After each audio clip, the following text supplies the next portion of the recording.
अस्सलाम वालेकुम नाज़रीन, यूं तो अभी तक पीटीआई और जमात इस्लामी के दरमियान किसी तरह का कोई इत्तेहाद नहीं हो पाया, लेकिन जमात इस्लामी के अमीर हाफिज नईमुर रहमान ने इमरान खान की मुकम्मल सपोर्ट कर दी और शहबाज शरीफ की जाली हुकूमत को रगड़ कर रख दिया और जाली मैंडेट पर आई इस हुकूमत को एक्सपोज कर दिया। आइए पहले उनकी गुफ्तगू सुनते हैं, फिर इस पर बात करते हैं। लेकिन ये आपने जो मियां साहब के इलेक्शंस की बात की, ये फॉर्म 47 की बड़ा एक मजाक बन गया है। ये आपको क्या लगता है, आपने मियां साहब की सियासत बड़े अरसे देखी, क्या वजह बनी होगी कि उन्होंने कहा होगा कि वोट को दो से नहीं यार डील कर लेते हैं, जरा मामला तय करके मैं पाकिस्तान आऊं, मेरे केस आप खत्म कराएं, इसको जेल में डालें, सजाएं दें और फिर इलेक्शन इस तरह ठप्पे करा लगा के मुझे जिता दें, मैं वजीर आजम खुद भी बनने को तैयार थे, खुद कहते थे कि वो याद है ना एक बड़े बड़े इश्तेहार वजीर आजम पाकिस्तान। क्या हुआ होगा? नहीं हुआ ये कैसे वो असूली पोजीशन से यहां तक का सफर सियासतदान इतनी आसानी से कैसे तय कर? सर एक दफा तो नहीं किया उन्होंने, 4 दफा किया, 4 दफा किया ना, 4 दफा लड़े, 4 दफा किया। तो मियां साहब की सियासत आप देख लें, जिगजैगी है ना, उसूली सियासत तो नहीं है ना। कितनी सीटें जीती है मियां साहब ने आपके ख्याल में? आप क्योंकि आपके पास फॉर्म 45 हैं। सर मैं आपको बताता हूँ, 2/3 से भी ज्यादा मेजोरिटी से हारे हैं ये लोग। यानी इमरान खान 2/3 अक्सरियत 2/3 से भी ज्यादा से जीता। मियां साहब अपनी सीट जीत गए थे तो 130 वाले 100% हार गए थे। 70,000 वोट बढ़े, 70,000 वोट बढ़ाए गए उनके कम से कम। तो यार अब इसके बाद भी बंदा खड़ा हुआ और उसूली कोई बात कर सकता है? वो किससे बात कर सकता है? वो इंटरनेशनली कहां खड़ा हुआ? उनके भाई साहब किससे बात कर सकते हैं? उनका आलम यह है कि 12:30 बजे जो है वो 31 मई को पता चल गया उनकी क्या क्रेडिबिलिटी है कि वो ऐलान कर रहे हैं 15 रुपए लीटर हमने पेट्रोल की कीमत कम कर दी है और वजारत खजाना आप समझ रहे हैं कौन है वो, तो वो कह रहे हैं कि नहीं साहब, मियां साहब आप तुसी हौसला क्या वजीर आजम समझ रहे अपने आप को? ये आपके उन्होंने कहा होगा ये आपके पे स्केल किससे ऊपर की बात है, ज्यादा हो गया इसलिए आप थोड़ा हौसला सर। लेकिन ये पाकिस्तानी पॉलिटिक्स कब ठीक करेंगे इसको? नहीं तो निजाम के फंक्शनल फ्लॉज हैं। आपको पता है कि 47 की गवर्नमेंट है, हम सब जानते हैं कि मियां साहब जीटी रोड पे एक सीट नहीं जीते, लाहौर इक्का दुक्का सीट, कितनी सीटें जीते लाहौर शहर में ये भी आपको पता होगा। आप लोगों के अपने आपकी तो मेजोरिटी जगह मेरा ख्याल एक सीट भी नहीं जीते, आपका ख्याल है एक भी नहीं लाहौर में जीती, जीटी रोड कोई नहीं जीते, आपके लोग तो सर नहीं जीता, ये लोग इक्का दुक्का कोई साइडों से निकल गई हो तो निकल गई। फिर भी ये कैसे हुकूमत में ये है? हुकूमत में तो इसी से तो आप इनकी उसूल पसंदी का अंदाजा कर सकते हैं। खैर मैं अभी एक बात, सीधी बात यह है कि भाई निकलना पड़ेगा इससे। देखें मुझे उम्मीद यह है कि पाकिस्तान के अवाम में और स्पेशली जो यूथ है ना उनके अंदर शऊर आया है। इस शऊर पर पैरा बिठाने की जो कोशिश भी नाजायज तरीके से की जाएगी, कानून साजी से की जाएगी, पकड़ दगड़ से की जाएगी, वो कामयाब है। आप 25 करोड़ लोगों को पाबंद नहीं कर सकते और इस बात को समझ लेना चाहिए। मैं ये समझता हूं कि हमारी पार्टी की, आप सही कह रहे हैं, सीटें नहीं हैं हमारी कोई इंतखाबी। हम बलोचिस्तान में 2 सीटें जीते हैं वैसे अल्हम्दुलिल्लाह, और कराची में तो हम जीते ही हैं, आपको पता है उसके बाद क्या हुआ है। अच्छा, फॉर्म 47 में कितनी जीती? 47 में हमें कौन जिताएगा सर? हमें जिताना होता तो हमें बहुत कुछ मिल जाता। कराची कौन जीता था वैसे?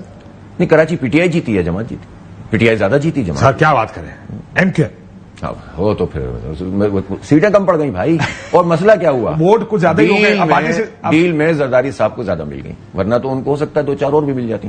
जवाब तो देना पड़ेगा, हर एक को देना पड़ेगा। आज नहीं कल, आज आप आवाज बंद कर सकते हैं, कल तो नहीं करेंगे, इसलिए जवाब सबको देना पड़ेगा। आपने क्या किया है? पीपल्स पार्टी कहां जीती है? 7 सीटें कराची में कहां से जीती है बताएं? उनका मेयर कैसे बना हुआ है आप बताएं ना? पूरी दुनिया ने तमाशा नहीं देखा, आपने शोध नहीं की है? उनके पास कोई जवाब था पीपल्स पार्टी वालों के पास, और मेयर भी उनका बैठा हुआ है और सीटें भी उनको मिली हुई हैं।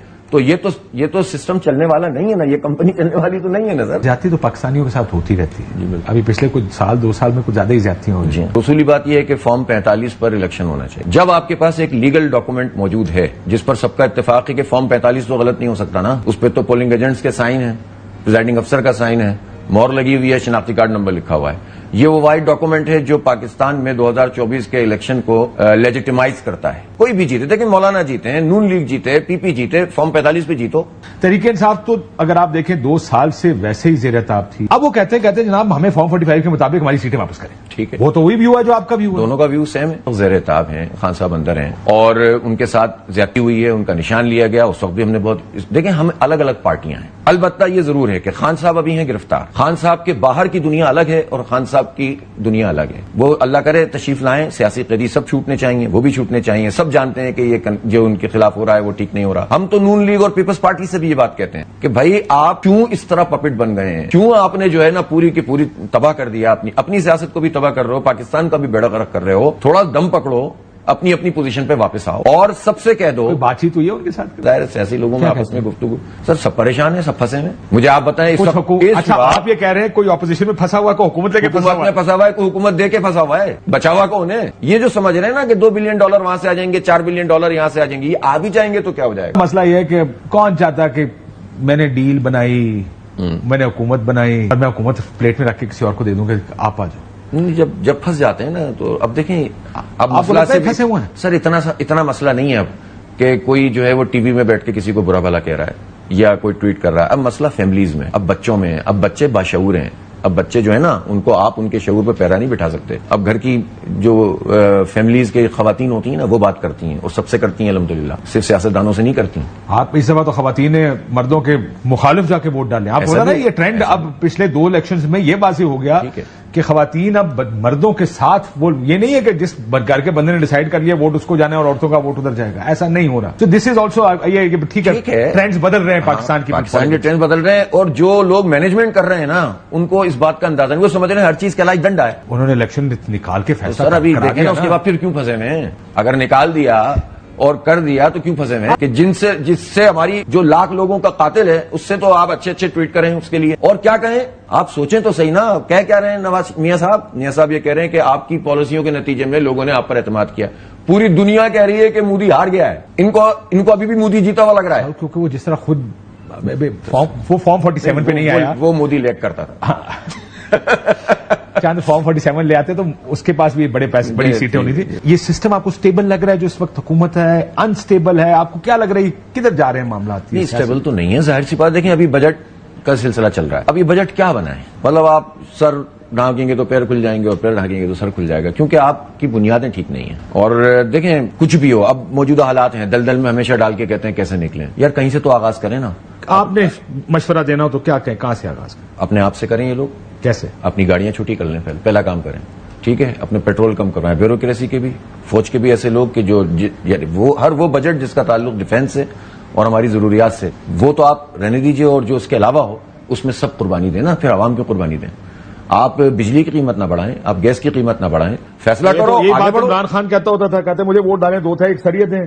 اب لوگوں نے آپ کہہ رہے ہیں, آپ بقول میرے بھی 2/3 اکثریت کے قریب تر یا اس سے زیادہ دے دیا. اب لوگ نہیں مانتے. دیکھیں لوگ تو مانتے ہیں, لوگوں نے تو ٹھیک کیا جو بھی ہے. لوگ نہیں مانتے. اب وہ پتہ نہیں کون سے لوگ ہیں آپ. لوگ نہیں مانتے. اچھا جی, بات یہ ہے کہ یہ کرنا پڑے گا.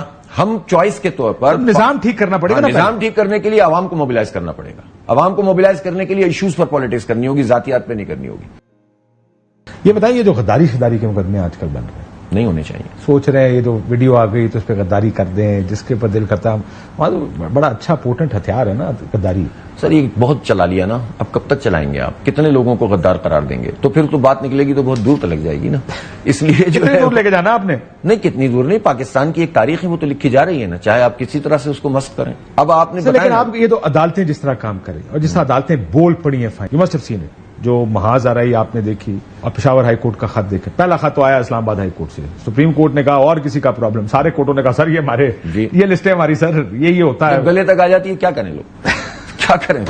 ٹھیک ہے, تنگ آ جاتے ہیں, لیکن پرابلم یہ ہے, لیکن عدلیہ کو سوچنا پڑے گا. یہ ملک ایسے چل رہا ہے سر, یہ وقتی مسئلہ نہیں ہے. عدلیہ جو ہے نا اگر آئی ہے تو پھر اس کو واقعتاً اپنے آپ کو وہ ہماری پوری ریاست کا ایک ستون ہے, اور عدل کے اوپر ہی سب کچھ کھڑا ہوا ہے نا. الیکشن کمیشن کوئی ادارہ کام کر رہا ہے نہیں. آپ دیکھیں وہاں پہ ٹریبونل میں کام ہوتا ہے, یہاں سے الیکشن کمیشن آگے کہتا ہے. الیکشن کمیشن نے جو ریزلٹ دیے ہیں تو وہ کیا الیکشن کمیشن نے دیے؟ کس نے دیے؟ الیکشن کمیشن کو جو مل گیا تھا وہی دیا نا, اناؤنس کیا ہے نا. اس کے علاوہ کیا کیا اس نے؟ بھائی میں تو سب سے بڑا اس کا میں نے دیکھا ہے نا, شاہد ہوں نا کراچی میں.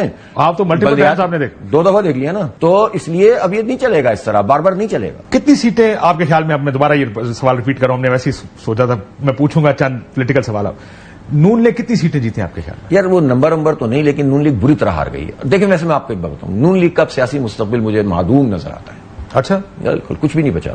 سر عوام سے پوچھیں نا, جائیں نا, نوجوانوں سے پوچھیں, بچوں سے پوچھیں, کچھ بھی نہیں ہے. جو نون لیگ کے ڈائی ہارڈ ایسا ہوتے تھے نا, ان سے پوچھیں جا کے, ان کے فیملیز میں پوچھیں. کچھ فارغ, یہ 3 پارٹیاں فارغ ہو چکی ہیں, میں آپ کو بتا رہا ہوں. کون کون سی تھی؟ Noon League, Peoples Party, M Q M تو خیر بہت پہلے فارغ ہو گئی تھی, اس کو تو مصنوعی تنفس پہ کافی عرصے چلایا, اور اب تو بالکل ہی, لیکن یہ ہے کہ یہ فارغ ہو گئی ہیں. ناظرین, ابھی تک جماعت اسلامی اور پی ٹی آئی کے درمیان کوئی اتحاد نہیں طے پایا, بلکہ دونوں پارٹیز کے درمیان اختلافات ہیں. پی ٹی آئی کا موقف یہ ہے کہ جماعت اسلامی 2 طرفہ کھیل رہی ہے, اور جو وننگ سائیڈ ہوگی جماعت اسلامی اس کے ساتھ مل جائے گی. حالانکہ ابھی تک جماعت اسلامی اور پی ٹی آئی کے درمیان اتحاد نہیں ہوا, لیکن آپ اس ویڈیو میں دیکھ سکتے ہیں کہ جماعت اسلامی کے امیر حافظ نعیم الرحمان کس طرح سے عمران خان کی مکمل طور پر سپورٹ کر رہے ہیں. انہوں نے بتایا کہ عمران خان کو 2/3 اکثریت سے بھی زیادہ سیٹیں جیتی, جبکہ نواز شریف کو 2/3 اکثریت سے بھی بری طرح سے ہار چکے تھے, اور نوبت یہاں تک پہنچ چکی تھی کہ نواز शरीफ अपनी सीट से भी बुरी तरह से हार चुका था। हाफिज नईम उर रहमान ने गारंटी के साथ बताया कि नवाज शरीफ अपनी सीट से भी 70,000 वोट से हार चुका था और आवाम के वोट्स पर डाका डालकर जाली मैंडेट के जरिए उसे जबरदस्ती जितवाया गया। इसी तरह से कराची में भी एमक्यूएम बुरी तरह से हार चुकी थी। पूरे कराची में पीटीआई ने सबसे ज्यादा नशिस्तें जीती थी, लेकिन पीटीआई के मैंडेट चोरी करके आवाम के वोट्स पर डाका डाल के जबरदस्ती एमक्यूएम को जितवाया गया और पीटीआई को बैक सीट पे रखा गया और एमक्यूएम को जाली मैंडेट पर पूरे कराची पर मुसल्लत कर दिया गया और यही बंदर बांट का खेल पूरे पाकिस्तान में देखा गया। नाज़रीन, जमात इस्लामी का अभी तक इमरान खान के साथ इत्तेहाद नहीं हुआ। यहीं से आप इस बात का अंदाजा लगा सकते हैं कि वो फिर भी इमरान खान की मुकम्मल तौर पर सपोर्ट कर रहे हैं। इसका मतलब ये कि वो बाइस नहीं है। चाहे उनके पीटीआई के साथ इख्तिलाफात हैं, लेकिन उन्होंने खुलकर बताया कि किस तरह से पीटीआई 2/3 अक्सरियत से नशिस्तें जीत चुकी थी। एक तरफ अवाम में मकबूलियत है और दूसरी तरफ कबूलियत है और जो पार्टी ताकतवर लोगों के साथ मिल जाती है उसे जितवा कर इस मुल्क पर जबरदस्ती मुसल्लत कर दिया जाता है। ये नहीं देखा जाता कि अवाम ने किसको मैंडेट दिया और अवाम किसको चाहती है और मुल्क के हालात क्या हैं। जब शहबाज शरीफ की जाली हुकूमत को इस मुल्क पर मुसल्लत कर दिया गया है तो फिर ये जाली हुकूमत किस तरह से सर उठाकर बात कर सकती है, जबकि अंदर ही अंदर इनको पता है कि ये अवाम की नुमाइंदगी नहीं करते। पूरी दुनिया जानती है कि जब शहबाज शरीफ किसी भी मुल्क में जाता है तो वो उस मुल्क के सरबराहान जाली हुकूमत पर एतमाद नहीं करते, क्योंकि वो जानते हैं कि ये अवाम के मैंडेट पर नहीं आए बल्कि ताकत के बलबूते पर इस मुल्क पर जबरदस्ती मुसल्लत हुए हैं और फाइनेंशियली भी सपोर्ट नहीं करते। यही वजह है कि मुल्क में इकोनॉमिक इंस्टेबिलिटी बढ़ती चली जा रही है। जब तक मुल्क में पॉलिटिकल स्टेबिलिटी नहीं होगी तब तक इकोनॉमिक स्टेबिलिटी भी नहीं हो सकती। नाज़रीन, आपकी इस बारे में क्या राय है, कमेंट में जरूर बताइएगा। अगली वीडियो में मिलते हैं, तब तक के लिए अल्लाह हाफ़िज़।